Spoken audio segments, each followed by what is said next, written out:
Jonas capítulo 1.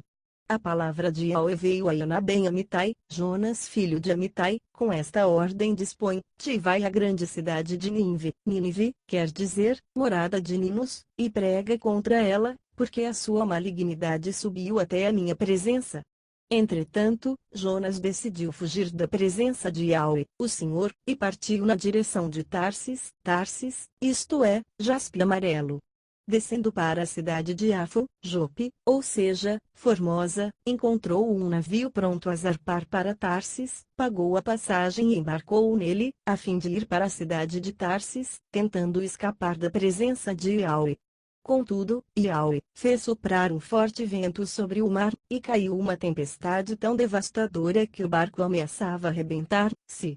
Todos os marinheiros foram tomados de grande pânico, e cada um daqueles homens passou a clamar ao seu próprio Deus. Em seguida lançaram ao mar a carga do navio, com o propósito de deixar a embarcação mais leve. Jonas, no entanto, havia se refugiado no porão do navio, e, tendo-se deitado, dormia profundamente. O capitão dirigiu-se a ele e indagou: como consegues ficar dormindo numa hora dessas? Levanta-te agora mesmo e começa a clamar também ao teu Deus. Talvez assim ele se lembre de nós para que não venhamos todos a perecer.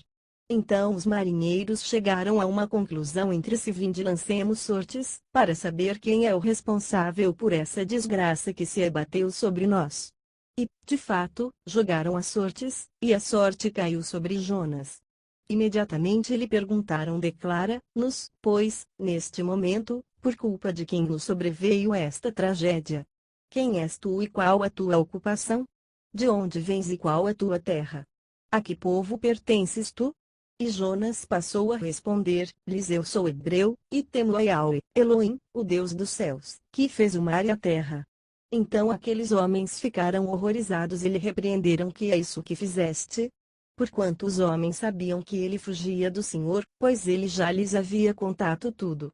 Considerando que o mar estava cada vez mais revoltoso, os marinheiros lhe inquiriram: o que devemos fazer contigo, a fim de acalmar este mar?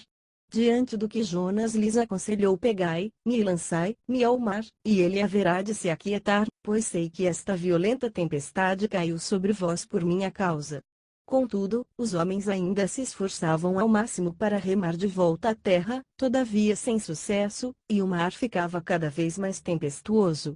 Por isso suplicaram a Yahweh nestes termos: ó Senhor, eis que nós te rogamos, ó Yahweh, não nos deixe morrer por conta da vida deste homem, e que não nos culpes pelo sangue inocente, porque tu, ó Yahweh, fizeste como te aprouve fazer. Então agarraram Jonas e o lançaram ao mar enfurecido, e logo este se acalmou. Assim que notaram que o mar se aquietara, todos os homens adoraram e louvaram a Yahweh com grande temor, oferecendo-lhe sacrifícios e fazendo-lhe votos.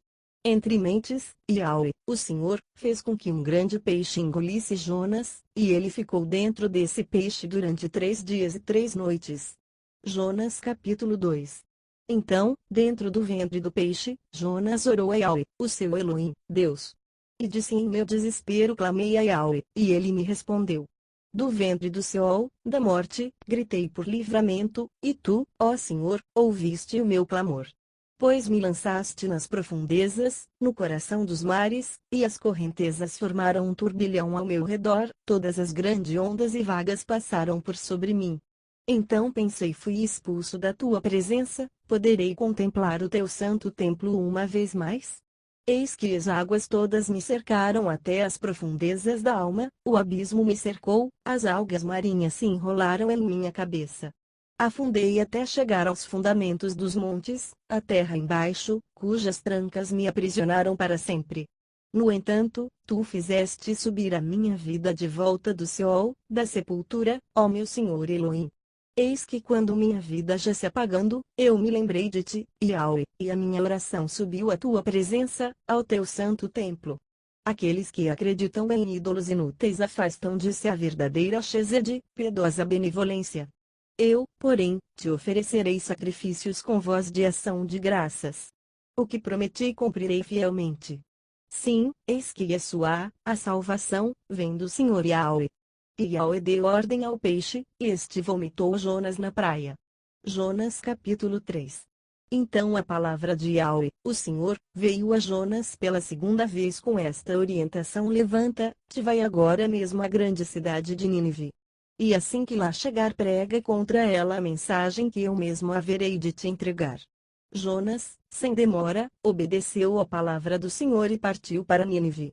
E Deus tinha um propósito para aquela grande cidade, cuja extensão levava-se 3 dias para percorrer.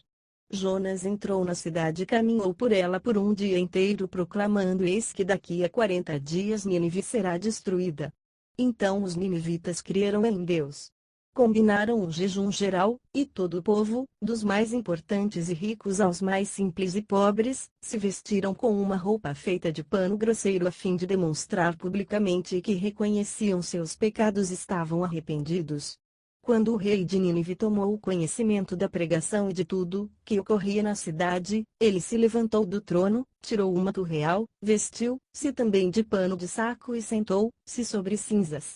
E então proclamou em Nínive: eis que por decreto do rei e de seus nobres, fica proibido a todo homem ou animal, bois ou ovelhas, provar de qualquer alimento.